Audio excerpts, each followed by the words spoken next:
Well, guys, I am back to review the next movie in the Friday the 13th franchise.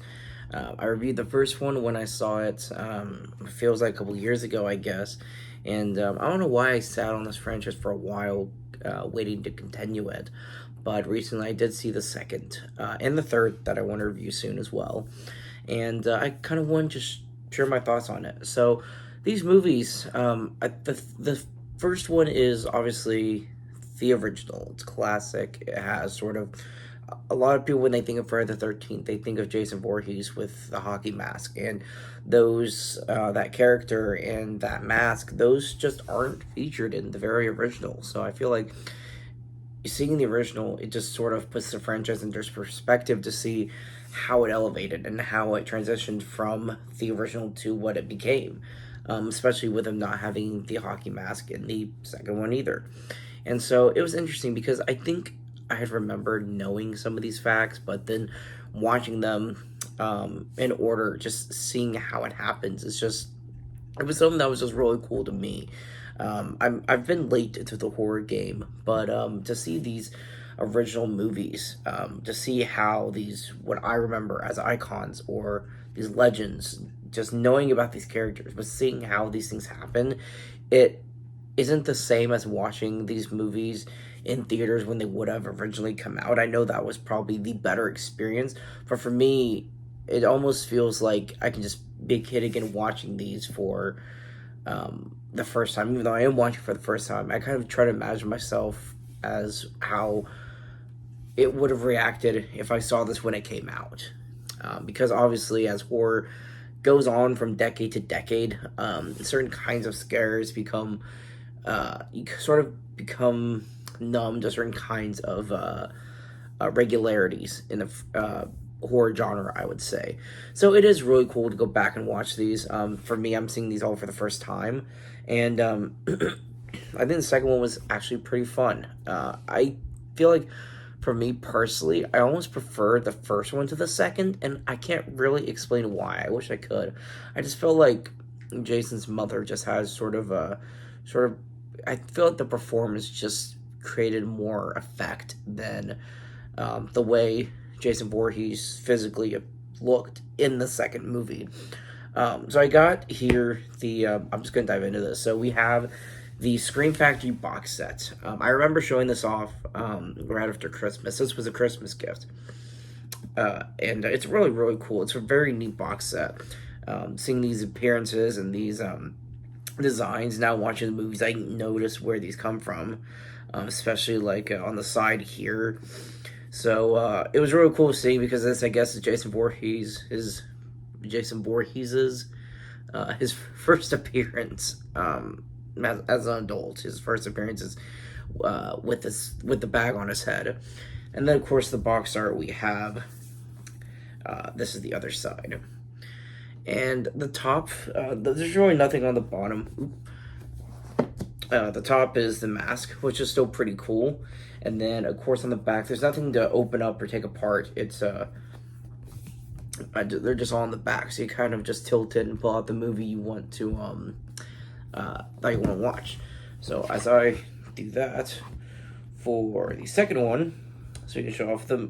If I can't get these out, hold on, guys. Give me a second. Okay, here we go. There we go. So we have Friday the 13th, Part 2. I really liked it. I for some reason liked the first one more. And like I said, I wish I could explain it. But I thought this was really fun. The only thing that annoyed me really had nothing to do with the movie itself. I know these movies came out, like, one came out not long after the previous one, and it felt like the first 10 minutes kind of recaps what happened before, which I think is fine. I feel like it wasn't a problem when these movies were out and new at the time. I feel like for someone who's used to streaming nowadays and you wait 5 years for the next season of anything, I feel like waiting 1 year is perfectly fine. So I didn't have issues trying to remember what happened in the last movie. Now, for me, because I'd been, I guess, a year or two since I saw the last one, I guess the recap was kind of nice for this one. But then when I dove straight into the third after this one, it recapped this one. And so if they do that every time, it's just something I'm kind of going to skip over a little bit. But I don't think that's necessarily for me a problem with the movie.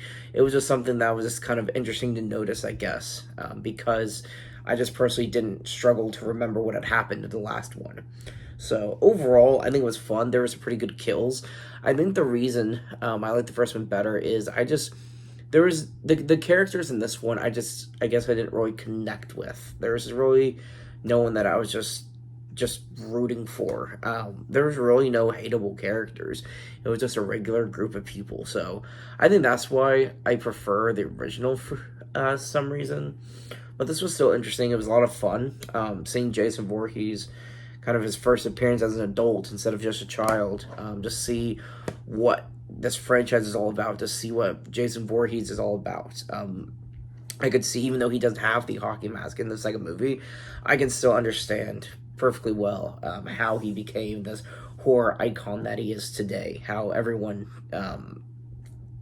Jason Voorhees is who people think of when I think of Friday the 13th, even though he isn't the technical original villain for the franchise. And so I just find that fascinating how they were able to navigate from one villain to another in just the second movie for this franchise. Horror movies tend to bring the character back over and over, kind of like Halloween. So it's very interesting that they didn't just have Jason Voorhees' mother just somehow, survive some fantasy version of her surviving. I'm surprised they didn't just have her character in the next one. But Jason Voorhees was a very interesting choice. They had already set up his backstory and everything in the first movie, so it's very exciting to see going from movie 1 to 2 and from movie 2 to 3. It was very interesting for me seeing these all for the first time, seeing how they progress and what they build on. So I feel like so far there is a good continuity with it. So I'm enjoying the franchise, and I'm a completionist, so unfortunately I just go down the rabbit hole. If I watch one horror movie, if there are sequels, I'm gonna watch them all before I move on to something else. So here I am in the middle of the Friday the 13th franchise. I've watched the second recently. I've seen the third, and I'm probably, after finishing this video or the next one, I'm probably going to watch the fourth one. So, yeah, I'm just going down the rabbit hole of Friday the 13th movies. So, it's a fun franchise. It's fun. I would recommend it. This is sort of, when you think of original, sort of campy, literally, horror movies, this is a great example of what people mean when they talk about those kinds of movies. I can see why they're iconic. I can see why there have been so many movies, and I can see why people kept going back to watch more, despite how well each and every sequel was received. People talk about this one or that one, or the fourth or the 10th or whatever. Everyone's got a favorite, and the fact that so many people have watched so many movies of this franchise proves that whichever one they started with, there was enough of an interest to watch more. And so I just think it's really fascinating going through this, and I guess kind of timeline order for me. So yeah, I'm enjoying the franchise. I recommend it. I'm having fun with it. Thanks guys for watching my review of this one. All right, keep it digging.